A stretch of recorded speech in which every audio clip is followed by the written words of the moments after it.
회의를 시작을 했습니다. 저는 오늘 정부 여당에 대해서 이번 수해 복구를 신속하게 하기 위한 추경을 다시 한번 편성할 것을 요구하는 바입니다.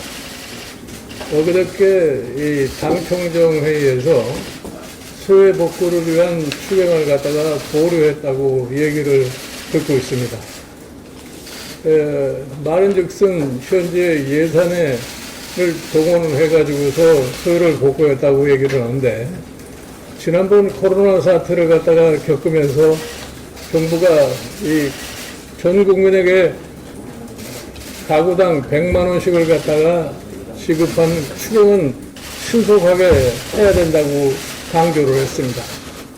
제가 처음에 금년 예산 중에서 한 10% 정도를 재조정을 해가지고서 일단 그거를 코로나 바이러스 대책으로 사용을 하고 나서 그 다음에 필요하다고 할 것 같으면은 추경을 하라고 그렇게 제의를 했습니다만은, 그때는 그와 같은 것에 대해서 거부적인 반응을 보였는데, 이번 수해로 인해서 참 많은 사람들이 생활의 터전을 갖다 상실하고 지금 실망에 처해 있는 이런 사람들을 빨리 복구를 시키는 데 있어서 제가 보기에는 추경이라는 것이 절대적으로 필요하다고 생각합니다.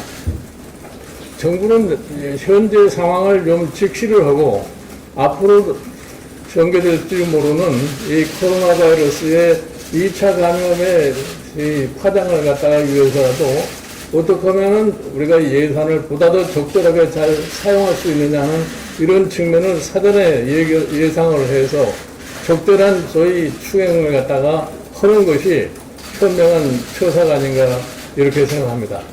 그리고 선거를 맞이해서는 참 인심을 써야 되니까 추경이 절대로 필요한 것처럼 한 사람들이 막상 지금 생계를 상실한 이런 피해를 본 사람들을 갖다가 위해서는 추경을 갖다가 거부하는 것을 도저히 납득을 할 수가 없습니다.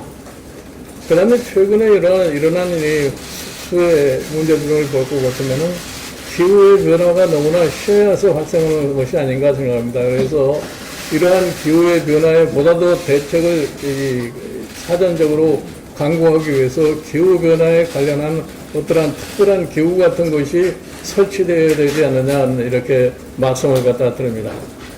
그리고 제가 최근에 이 부동산과 관련해 가지고서 세제 문제를 가지고서 이렇고 저렇고 말이 많습니다. 우리나라가 다른 나라에 비해서 보유세가 너무 작으니 또 그러기 때문에 보유세를 높인다는 것이 문제가 안 되는 것처럼 생각을 갖다 하는 분들이 계신 것 같은데, 제가 보기에 이 세제라는 것은 한 나라가 발전되어 오는 역사의 부산으로 만들어진 것이 세제입니다.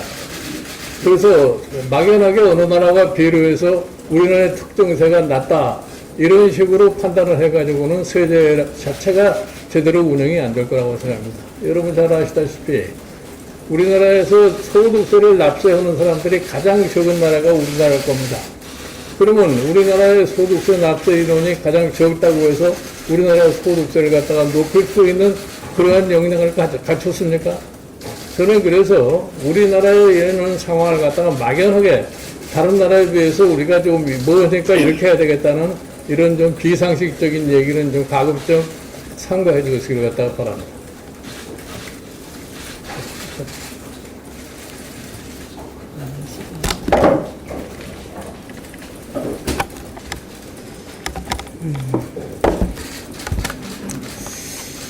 먼저 이번 여름에 폭우로 인해서 집을 잃고 집 밖에서 계시고 또 집안의 모든 동산이 물에 젖어서 버려져야 되고 그것조차도 누군가의 힘에 의지하지 않고는 정리하지 못해서 발을 동동 구르는 많은 국민들께 심심한 위로를 드리고, 우리 미래통합당 모든 구성원은 전심으로 함께 할 것을 약속드립니다.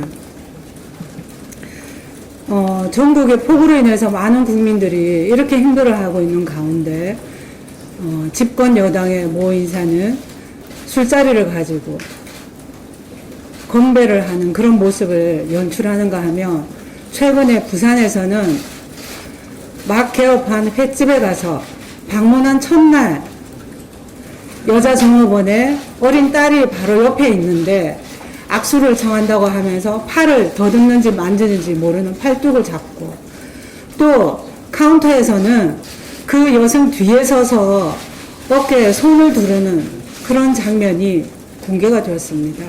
처음에 그 CEO는 뻔뻔하게 부인했지요.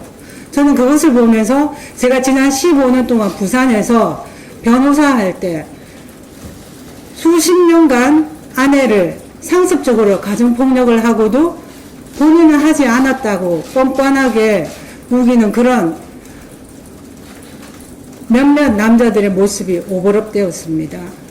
아마 그 시호는 일상적으로 여성을 그렇게 대했기 때문에 그 행위가 성추행인지 당하는 피해 여성의 마음은 어떠했는지, 얼마나 수치심이 들었는지, 모멸감을 들었는지 알지 못했던 건지도 모르겠다는 생각이 들었습니다.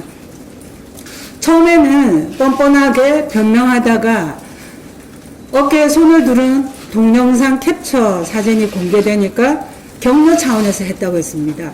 제가 몇 년 전에 부산에서 강제추행을 한 피고인의 국선 변호를 한 적이 있습니다. 한 60 정도 된 피고인은 20대 초반에 세무사무실 여직원이 월말에 장부를 수거하러 다니는 모습을 보면서 본인 사무실에 왔을 때 너무 기특해서 어깨인지 허리인지 툭툭 쳤다고 변명했습니다. 그래서 제가 그거는 피해자 의사에 반해서 그거는 강제추행입니다. 그러니 사과를 하고 반성을 해야 합니다. 라고 수차례 제가 조언을 드렸지만 뻔뻔히 우기더군요. 결국 법정에서 변명으로 일관하던 그분은 징역 6개월 법정에서 선고를 받으면서 법정 구속되었습니다. 아직까지도 민주당의 많은 인사는 그것이 강제추행인지, 또 식당에서 함부로 내뱉는, 술을 권하면서 내뱉는 말들이 피해자에게 얼마나 모욕적인 성희롱인지 그 사실을 모르고 있는 것 같습니다. 말로는 페미니스트, 성인지 감수성이 높다고 떠들었지만 실상은 그렇지 않다는 것을 연속적으로 보여주고 있습니다. 또 하나 저는 제 가슴을 너무나 아프게 했던 것은 그 어린 딸입니다. 그 아이가 엄마가 그렇게 당하는 모습을 보면서 어떤 생각을 했을까요? 그 아이에게는 아동학대입니다. 정서적 학대로 가한 것이죠. 민주당은 2018년에 안희정 사건, 올해 4월에 부산 오거돈 전 부산시장 사건, 또 불과 얼마 전에 박원순 전 서울시장의 권력형 성범죄를 목도하고서도 아직까지도 정신을 못 차리는 것 같습니다. 도대체 어떻게 이런 일들이, 지금 이렇게 온 국민이 비 피해로 슬픔에 빠져 있는 상황에서 이런 일들이 저지러지는지 저는 도대체 이해하기 힘듭니다. 우리 미래통합당은 최근에 성폭력 대책 특위를 구성했습니다. 이제 곧 먼저 국회의원과 보좌진을 대상으로 성폭력 예방 교육을 실시할 것이고, 또 당원 교육 때 반드시 성폭력 예방 교육을 하도록 그렇게 명시할 것입니다. 아무쪼록 국민이 슬픔에 빠져 있는 이런 엄중한 시기에는 누구라도 좀 자제하시고 국민의 아픔과 함께하기를 다시 한번 간절히 바랍니다.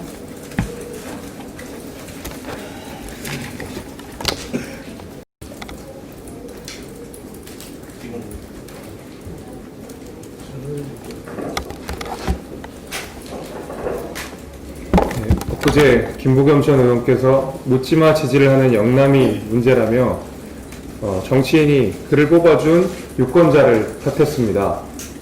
또한 이른바 조국 백서에서 조국 전 장관 딸 입시 문제, 사모펀드 투자 문제에 관하여 그것은 관행이라며 피조밀간 사회적 시스템과 구조적 불평등을 탓하고 있습니다.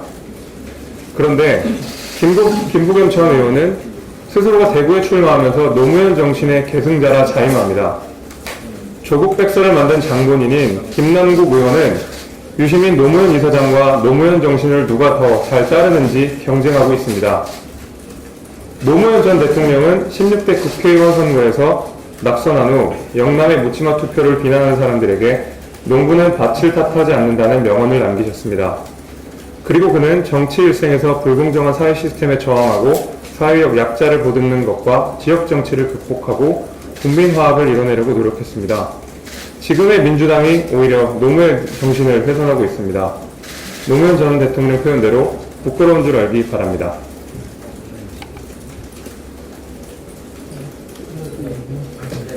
예, 비공개 전환하겠습니다.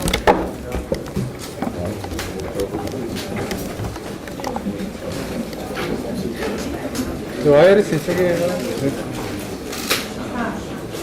네, 와이어리스 가져왔고요. 최민희 간사님 이것 좀 밖에 나가서 와이어리스 좀 할까요?